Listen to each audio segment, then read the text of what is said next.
Hi there, tribe. Happy Friday. It is your mom of three in NYC. Back at you with another video. Hey. The review will be a review of Genesis chapters 35 through 42. Let's just dive right in. I will be reading from the New International Version, NIV. Any translation that works for you is best.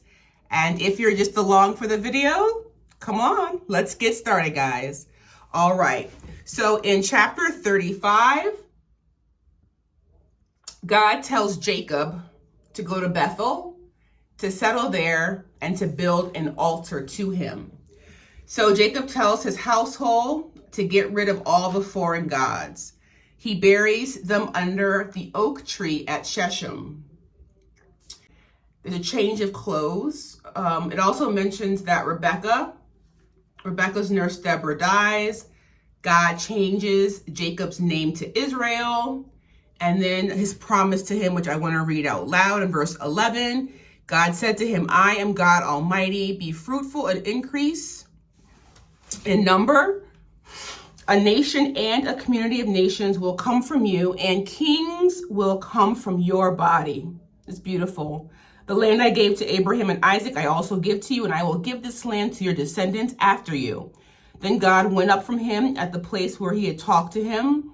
Jacob set up a stone pillar, at the place where God had talked with him. He poured out a drink offering. He poured oil. He called the place where God had talked with him Bethel. So beautiful, right? Rachel dies in this chapter during childbirth. Israel is moved again. And then Reuben, if you guys remember Reuben, remember my little chart yesterday? Reuben is the oldest, the firstborn son of Leah. So Jacob married Leah. 7 years later, he married Rachel. She had 6 sons and 1 daughter. Reuben was the oldest son. Reuben, Leah's oldest son, slept with Bilhah. And remember that Bilhah was a maidservant that Rachel actually gave to Jacob when she was barren and could not have children. So Reuben slept with, basically, Jacob was not married to Bilhah. Otherwise, it would be like his stepmom, but the mother of his half-brother, that's who he slept with. Jacob had 12 sons now. If you remember, he had 6 with Leah, 2 with Bilhah, the maidservant, but then Rachel was able to give him 2 sons. She died during the childbirth of Benjamin. And then Leah had also given Zilpah, her maidservant, to Jacob and had 2 sons by him. Jacob returns to his father Isaac, and Isaac, who lives to be 180 years old, passes on. All right, so that is chapter 35. Chapter 36, Esau's descendants. And so in the past, when I have read the Bible and I get to like these genealogies, I've always skipped them, but not this time. Not this time. I did a little, you see that, guys? Esau. So Esau had 3 wives, Adah, Oholibamah, and Basemath. I wanted to read verse 7 out loud to you guys. And it says, their possessions were too great for them to remain together. The land where they were staying could not support them both because of their livestock. So Jacob and Esau move away from each other because they have such wealth. It's amazing, right? And then basically the rest of chapter 36 is really just all about his descendants. It goes through his wives, his children, and his grandchildren. So that really was basically chapter 36 in a nutshell. Chapter 37, it really is about 2 dreams. So it says in verse 3 that Israel, Jacob, loved Joseph more than any of his other sons because he had been born to him in his old age. So it was special to Jacob because like he was a baby, right? He had him in his old age. And it says in verse 3, he made a richly ornamented robe for him. In verse 4, when his brothers saw that their father loved him more than any of them, they hated him and could not speak a kind word to him. In this chapter, Joseph has two dreams. I'll give you a little recap of the dreams. In his first dream, he and his brothers were binding sheaves of grain. Suddenly his sheaf rose and stood upright. All the sheaves of his brothers bowed down to him. In the second dream, the sun, the moon, and 11 stars bowed down to him. He went and told his brothers about these dreams.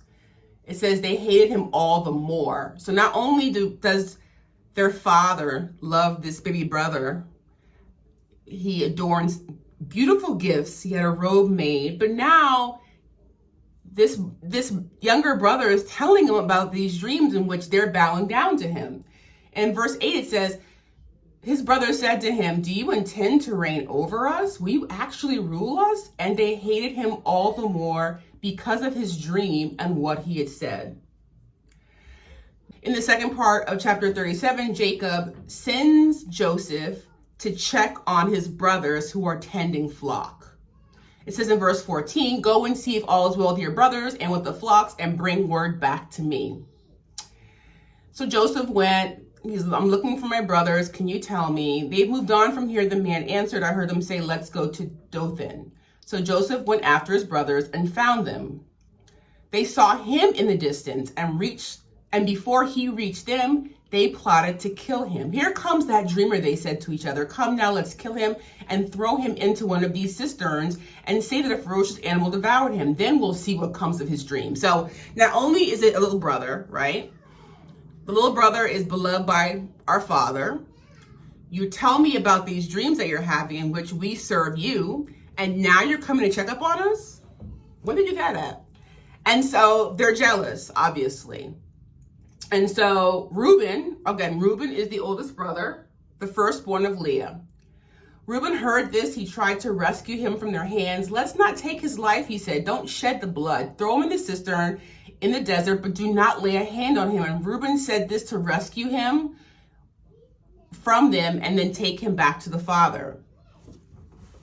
Joseph gets there. The brothers stripped Joseph of his robe. They threw him in the cistern. A caravan of Ishmaelites traveling from Gilead to Egypt, Africa, they saw them traveling in a distance, sold Joseph for 20 shekels of silver. And if you remember yesterday, I said that Jesus was betrayed by Judas for 30 shekels of silver to kind of give you a comparison. So Reuben returns. There is no Joseph. The brothers had his robe. They slaughtered a goat and dipped the robe in the blood. They returned the robe to their father. The end of chapter 37. They took the ornamented robe in verse 32 to their father and said, we found this. Examine to see whether it is your son's robe. He recognized it because remember early in the chapter, he had this robe made for Joseph. He said, it is my son's robe. Some ferocious animal has devoured him. Joseph has surely been torn to pieces. Then Jacob tore his clothes, put on the sackcloth, and mourned for his son many days. All the sons and daughter came to comfort him, but he refused to be comforted. No, he said, in mourning will I go down to the grave to my son. So his father wept. Meanwhile, the Midianites, who had purchased Joseph for 20 shekels of silver, sold him in Egypt when they reached to Potiphar, one of Pharaoh's officials, the captain of the guard. And that ends chapter 37. Chapter 38. Okay, in chapter 38, Judah is Leah's fourth son with Jacob. It's left his brothers and went down to stay with a man of Adullam named Hiram. So Judah met the daughter of a Canaanite man named Shua. He married her. She became pregnant with a son named She also had two other sons. So Judah and Shua had Onan, and Shelah. It says in verse 6, Judah got a wife for his firstborn, and her name was Tamar. But Judah's firstborn, was wicked in the Lord's sight, so the Lord put him to death. Then Judah said to Onan was his second son. So again, Judah and Shua got married, had Onan, and Shelah. Was seen as wicked in God's sight, put to death, but he had married a woman named Tamar. But once was put to death, Judah told Onan in verse 8, lie with your brother's wife and fulfill your duty to her as a brother-in-law to produce offspring for your brother. But Onan knew, it says in the Bible, what the offspring would not be his, so whenever he lay with his brother's wife, he spilled his semen on the ground to keep from producing offspring for his brother. What he did was wicked in the Lord's sight, so he put him to death also. So again, Judah had 3 sons with Shua, Onan, and Shelah. Now and Onan had been put to death, there's Shelah left. So Judah's passing around Tamar, right, in order to get offspring. So with Onan, Tamar, original wife, but Onan did not impregnate her. Then Judah tells Tamar, hey, Shelah is my last son. Why don't you go back and live with your father in his land? And then when Shelah is of age, I will give him to you in marriage. Okay. Judah tells Tamar to wait for Shelah, return to her father's house. Going on in chapter 38, so Judah did not keep his promise to marry Tamar and Shelah. Long time, Judah's wife, the daughter of Shua, died. So Judah had recovered from his grief. He did go to Timnah to get his animals sheared. Tamar was told, your father-in-law is on his way to shear his sheep. She took off her widow's clothes and she disguised herself with a veil. Judah saw her, did not know who she was. He thought she was a prostitute and said, come now, let me sleep with you. She asked, what will you give me to sleep with you? And he says, I will give you a young goat from my flock.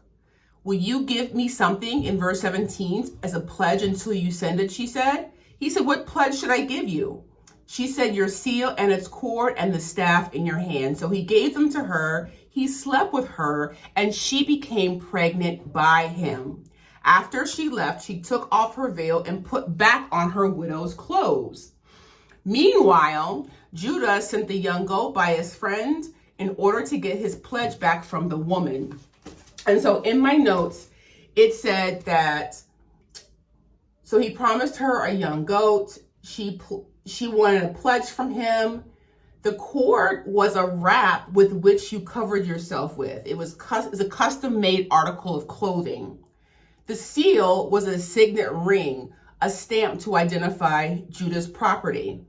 Tamar becomes pregnant, puts the widow clothes back on. Judah sent his friend with the promised goat, could not find Tamar because she was in disguise. Judah it says in verse 23, let her keep what she has, or we will become a laughing stock. After all, I did send her this young goat, but you did not find her. 3 months later, Judah was told, your daughter-in-law Tamar is guilty of prostitution. She's now pregnant. Judah says, bring her out and have her burned to death. In verse 25, she was being brought out. She sent a message to the father-in-law. I am pregnant by the man who owns these, she said. And she added, quote, see if you recognize whose seal and cord and staff these are. Of course, Judah recognized them and said, she is more righteous than I, since I wouldn't give her to my son Shelah. He did not sleep with her again. And Tamar had 2 sons, Perez and Zerah. So this ends part 1 of day 6. Yeah, time is flying by. Part 1 of day 6, I have just reviewed Genesis chapters 35, 36, 37, and 38. Please see part 2 for chapters 39 through 42. See you in the next video, tribe.